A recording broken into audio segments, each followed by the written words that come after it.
ba lahat na lang kayo sinasabi sa akin na may dahilan ng Diyos kung bakit nangyari ito? Wilmar, pangatlong beses na ito nangyari sa akin eh. Saan ba yung lintik na dahilan na yan?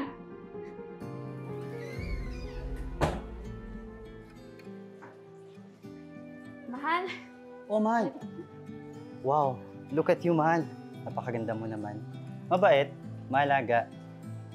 Grabe talaga yung blessing ng Lord sa akin. Ano man, ready ka na? Let's go? Sige, mahal. Let's go. Let's go, mahal. Excited na ako marinig yung art nito. Ako din, mahal. Excited din naman ako. Let's go. Wait lang, mahal. Bakit nahirapan kang maglakad? Wala Okay pa, ka lang ba, mahal? Baka sa pagtulog ko lang, cramps lang pa, mahal. Talaga ba? Okay ka lang, mahal? Aray! Mahal? Mahal! Mahal? Mahal?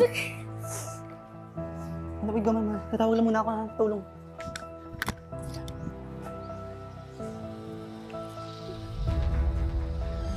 Kamusta pa karamdam mo? Okay na? Good morning, Mr. and Mrs. Zamora. Hi, Doc. Good morning. Mrs., sorry to inform you that you had a miscarriage. At nakita ko sa file mo na pangatlong miscarriage mo nito in the span of 2 years.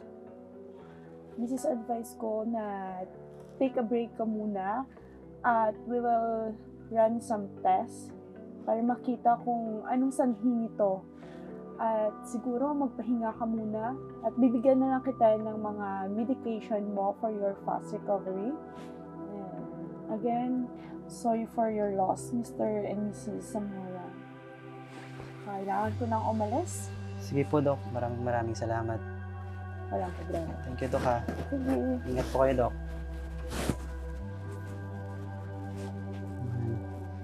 Magpahinga ka na, ha. It's okay. Get well soon, mahal. Pasensya ka na. Kailanman siguro hindi ko mabibigay yung pamilyang pinapangako mo. Yung magkaanak tayo.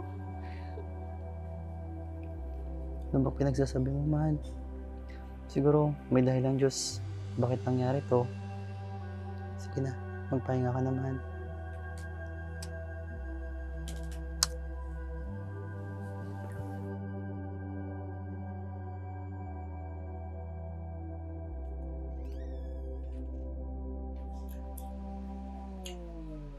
Mahal, kumain ka na. Baka magkasakit ka rin sa ginagawa mo. Sige na. Mamaya na lang, mahal. Mahal naman eh. Sasabihin mamaya, tapos hindi naman kakain. Sige na, mahal, kahit konti lang. Please. Mahal, wala pa akong gana. Mahal, alam ko malungkot ka pa rin sa nangyari. Pero kailangan natin magpakatatag. Tulad nga ng sabi ko, may dahilan ng Diyos bakit ginawa to sa atin. Bakit ba lahat na lang kayo sinasabi sa akin na may dahilan ng Diyos kung bakit nangyari ito? Wilmar, pangatlong beses na ito nangyari sa akin eh. Saan ba yung lintik na dahilan na yan? Tsaka ano yung dahilan na yan? Dahilan para magdusa tayo? Para masaktan tayo? Alam mo, hindi mo alam kung ano yung nararamdaman ko eh.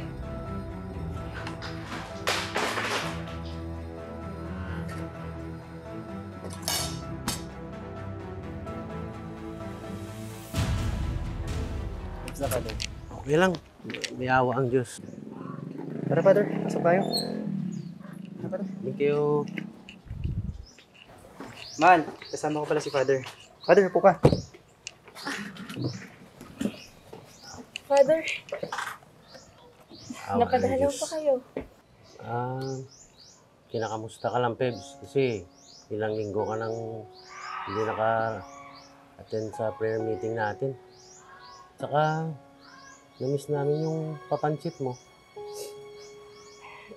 Father, parang sa ngayon po, hindi ko po handang harapin yung Diyos eh.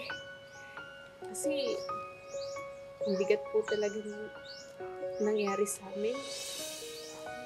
Hindi ko alam kung bakit po ganito. Alam mo, Pebs, lahat tayo may mabibigat na pinagdadaanan. Saka, nandito ka lang, nalulungkot ka lang lalo. Hindi naman yung asawa mo. Nandito kami, fellow church member mo. Saka, nakikiramay kami sa'yo. Mahigit sa lahat, hindi ka pababayaan ng Diyos, Pebs. Father, bakit po ba ganito? Sa dinami-dami ng tao, bakit po kami ng asawa ko? Hindi naman po kami masamang tao, di ba? Wala naman po kami kasalanan sa kanya. Hindi ko po maintindihan eh. Ang sakit. Tapos, talagang hindi ko maintindihan.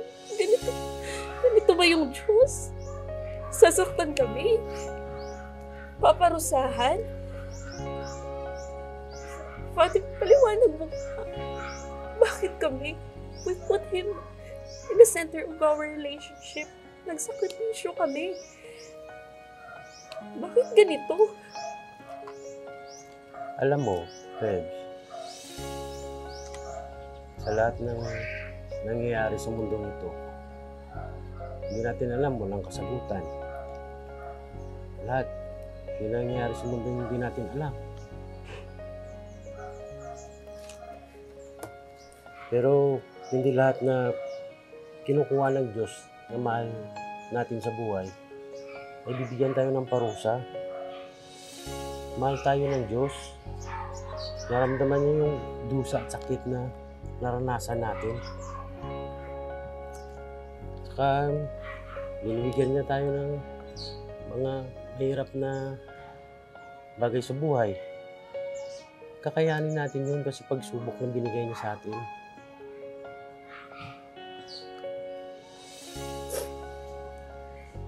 Kung ganun po, Father, sana po tawanan na po ako ng Diyos.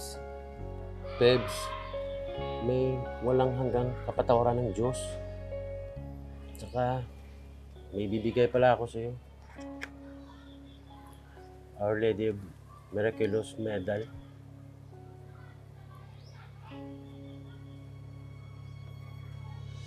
For your healing and reminder to turn to her when you're struggling and suffering. Sa'yo na yan. Maraming salamat po, Father. Magtiwala ka lang, Pebs. Thank you. Mahal, thank you din.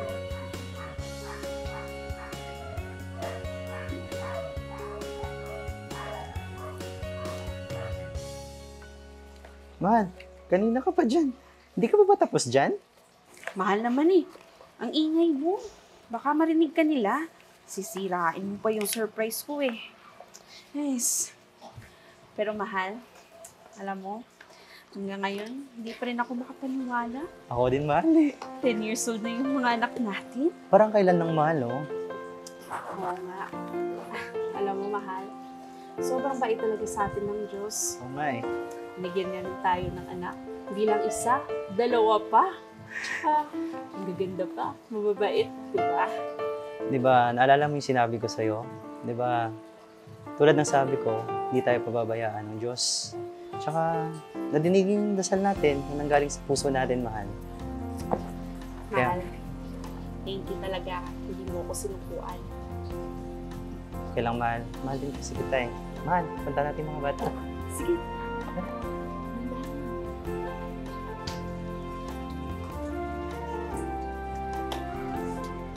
Mga anak! Surprise! Happy birthday! Aga! Sa Panginoon mo pwede hanapin na ang yung gift niyo. kaligayahan. Sige na. Ang pangarap mo Birthday! iyong makakamtan. Ang iyong Gusto niyo sarili ba? sa kanyang italaga. Tutulungang ganap kapag ika'y nagtiwala.